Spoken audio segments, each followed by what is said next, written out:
মাশরাফি বিন মুর্তজার কাছে বাংলাদেশের ক্রিকেট যেন হাতের তালু। কে কেমন করছেন, কি করছেন তা ম্যাশের থেকে আর ভালো কে জানেন।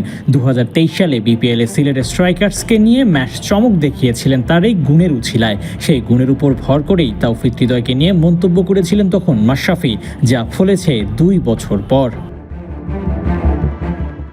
পরিপক্কতার যথেষ্ট সুযোগ ছিল তখন, কিন্তু ম্যাশের কথা বুমেরাং হয়ে ফিরেছিল তার দিকে। সুপার ফর্মে থাকা হৃদয়কে পরিপক্কতার দোহাই দিয়ে জাতীয় দলে না নেওয়ার কোনো কারণ খুঁজে পাননি নির্বাচকরা, যার কারণে ইংল্যান্ডের বিপক্ষে অভিষেক করানো হয় এই টাইগারকে। যথারীতি ওয়ানডেতেও অভিষেক করানো হয়।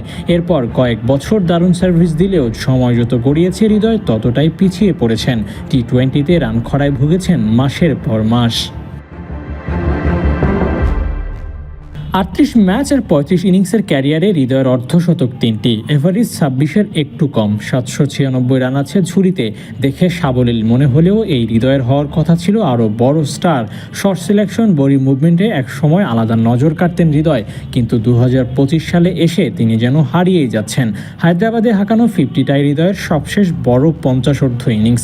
এরপর কেবল সময় কেটেছে, উন্নতি কিংবা দারুণ কিছু করার প্রত্যয় চোখে পড়েনি, যার কারণে 2 বছর আগে মাশরাফির বলা কথাটাই সবার সামনে বারবার চলে আসছে।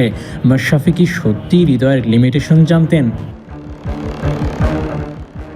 আন্তর্জাতিক ক্রিকেটে সার্ভাইভ করতে হলে যেমন পারফর্ম করার দরকার, হৃদয় তা করতে পারছেন না। লিটনের মতো ট্যালেন্টেড ক্রিকেটার যেভাবে বাদ পড়েছিল পারফরমেন্সজনিত কারণে, একই অবস্থা হতে পারে তাওফিক হৃদয়েরও। আবু নাইম, 71।